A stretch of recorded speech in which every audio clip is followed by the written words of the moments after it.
it together. Right. And after a while, I don't know if it's a direct homage. Or yes. not homage. I don't know if it's a direct homage or not, or just a coincidence. Yeah, because like you, I'm not aware of any big Schenker influence there. Right, absolutely. Well, letter number 12 comes from Tom Jones. No real question here. Tom had sent us something as a little gift to Dave and I just wanted a little shout-out to Tom to say thank you so much for that. That was some really cool stuff. There's no question here, but I just want to say thank you to Tom for that generous thing that he sent us. It wasn't money, so don't worry about it. It was just something he shared. No, thank you, sir. Something he shared, yeah. Letter number 13 comes from JSK. I don't know exactly who that is, but he's very cryptic. JSK. So he says here in his letter, from Women and Children First, the song in a simple rhyme. What's up with the title Growth? This is the second podcast in a row that I heard this. I have never seen it listed anywhere like that, and I'm a bit embarrassed that I don't know, so please tell the story of where this title came from. JSK. Okay, well, this is a clip of Growth right here, JSK.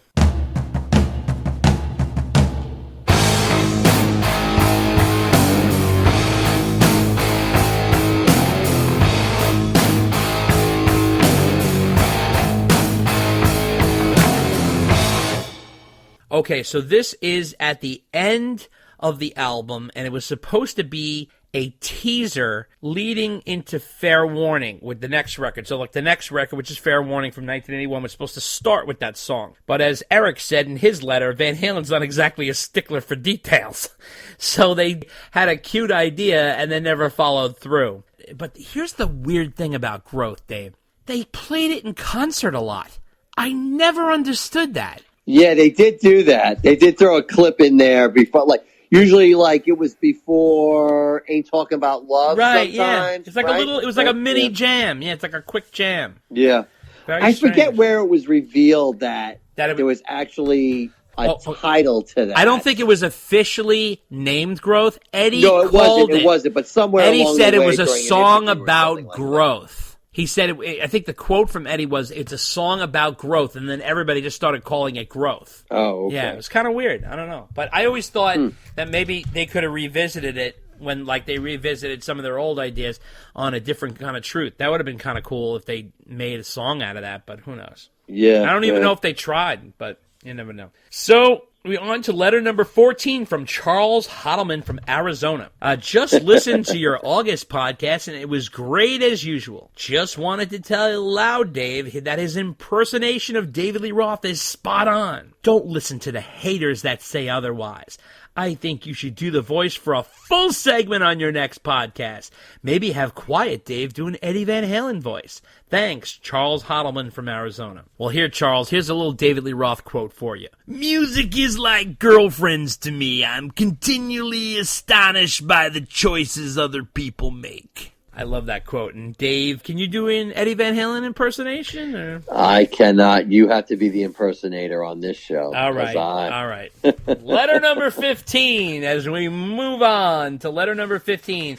And that comes from Dan Ninen. And oh my God, Dan, another one, a book over here. We're going to call you Martin Popoff. All right, so he said you had mentioned Van Halen playing the Largo at Capitol Theater, which is on YouTube in its entirety. It was actually at the Capitol Center, which is a 20,000-seat arena, believe it or not. I was there for that show, and I grew up in the D.C. area, and I bought a ticket from a newspaper boy for face value. I still have the ticket stub, and the tickets were in the second row dead center, and I couldn't believe my good fortune. I invited this beautiful blonde girl from work who was way out of my league, and I was co-oping at IBM while in college. So, like a loser, I got her a dozen roses, and when we got to the arena, we were blown away because of one of the security guys told us that the first two rows were allowed to stand around the stage, and that was unbelievable to be that close. I told Marianne that my goal of the night was to get a pic from Eddie,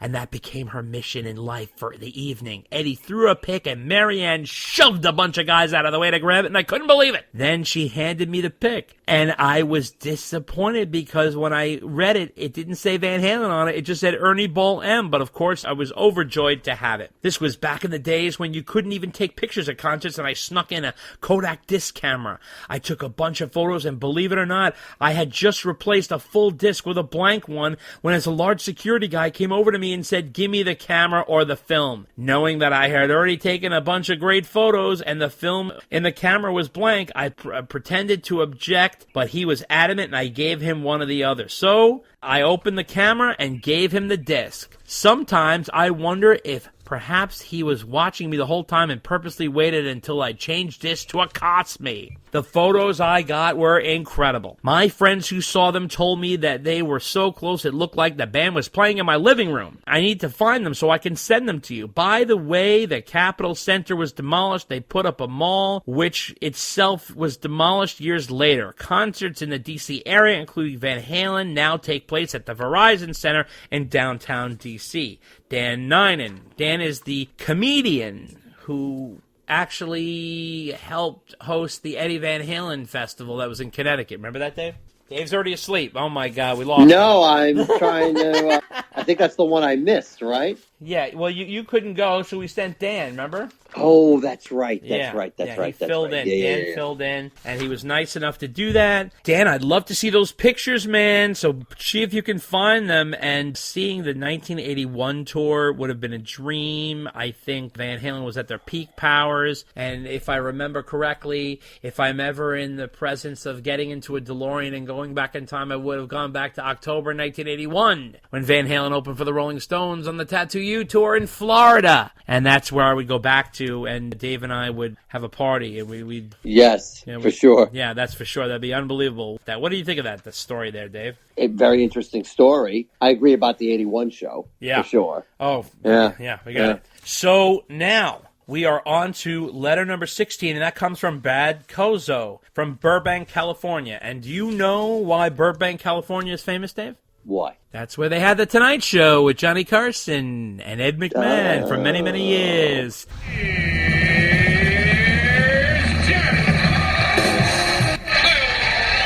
They also had Leno when Leno was hosting there, but now obviously it's back in New York with Jimmy Fallon. So, anyway, enough of that. It's a little known fact there, Ralphie. All right, so let's see. Number 16, Brad Costco. Dear Dave and Dave, I was just listening to your latest episode and was frustrated with the people writing in bashing your interviews. You guys do a great job of keeping the Van Halen flag waving and have even inspired me and my best friend to start a podcast about underrated films. If you had an opportunity to interview Edward Van Halen and you only got to ask him 5 questions, what would that be? Would you go straight for the throat and ask about lead singers and bass players? Or would you ask questions about Van Halen's sound and legacy? You never know. He could be listening. Anyway, keep up the good work. Thanks again, Brad Cosso. Okay, here's the dilemma, my friend. When you interview someone like Ed, and I do interviews for a living, you know, there's things you want to ask, but then there's things that are going to annoy him. So you run the risk of him getting pissed off and giving you a shitty interview. You don't want a shitty interview. That's what you don't want to walk away with. You want to walk away with an informative, entertaining interview. So, I have 2 answers for you. I have 5 questions I would like to ask Ed, and then 5 questions I would actually ask him in an interview. All right, so, yeah, go ahead, Dave.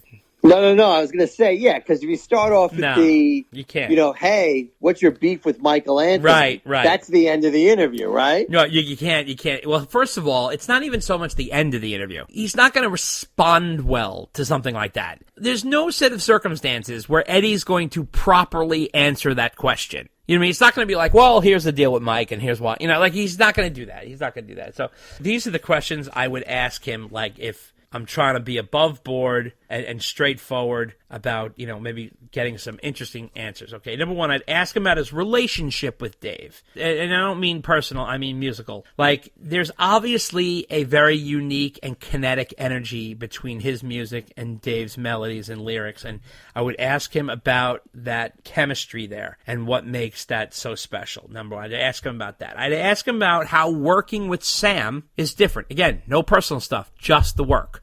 We're talking about the work and the different process there. I would ask him about how he views the band from 78 to 84, and then from 86 to 95, and then from 98 and onward, just like what his perspective is on the band and where he was at. And obviously things are different in different eras and why they were. Then I would ask him about actually stuff from the vault. We hear about this incredible library that you have at 5150 and all this stuff that you have. What's in there? Will you ever consider releasing any of that stuff just for fans to hear? Where's it going to go? You know what I mean?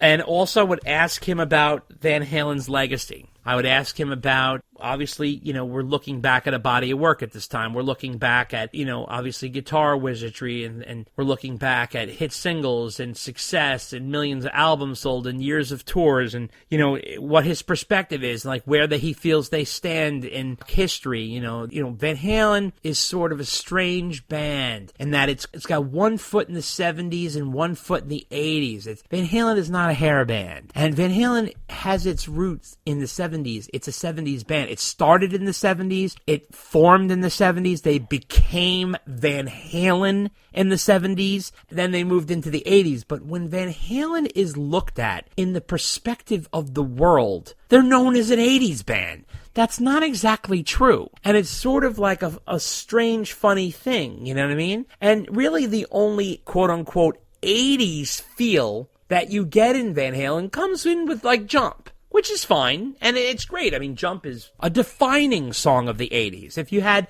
10 songs from the 80s to define the 80s by, I think Jump would be one of them, along with, like, Billie Jean and, Girls Just Want to Have Fun, or whatever that would define the 80s. I think, what his perspective is in terms of looking, really kind of taking yourself out of the band and looking back at it. Not so much his work, but just the band itself and its entity and existence within the rock realm. Now, those are the questions that above board. Now, the questions I don't think he would ever answer that I would be interested in answering is I would ask him about Van Halen 3. Okay. How he views that album, what he likes about it, what he doesn't like about it, why he thinks it didn't work in terms of sales, and the perspective that some people have that it was an Eddie Van Halen solo album, So I'd be interested in asking him about that. I'd also have to ask him about Mike.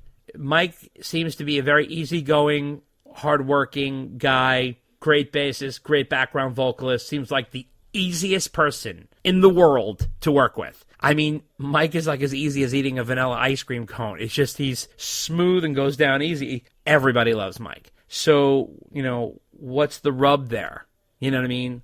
I understand the money situation. Maybe I can understand his qualms with that. Okay, I totally understand that. But other than that, I mean, he's definitely a part of the Van Halen sound. Why would you keep wanting to remove him and also attack his bass playing? Another question, what exactly went down with the 2000 reunion with Dave? To answer one of our letters that came out earlier tonight, exactly what happened and what was done and why do you think it didn't work? That's another question that he would never answer that. I would like to ask, another question, why so secretive?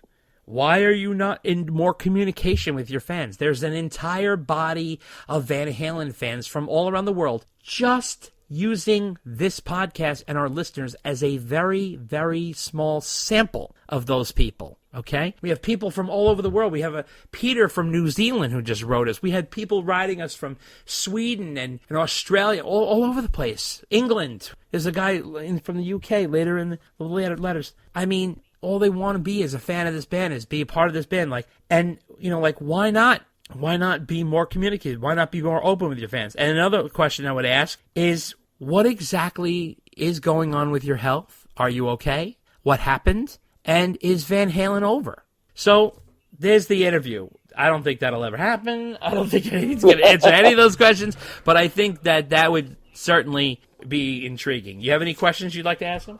You mean that you haven't asked him yet? Exactly, no. Yeah. You have asked all the good questions. The one thing you did allude to that I would expand on is I would ask him, hey, you don't seem to think that people want to go back and watch an old show, right? Or, listen to an old show. Yeah, good point. Or demos or anything like that. Right. Like, why do you think that, in light of the fact that other bands have put this stuff out all the time, right, but Van Halen notoriously has not?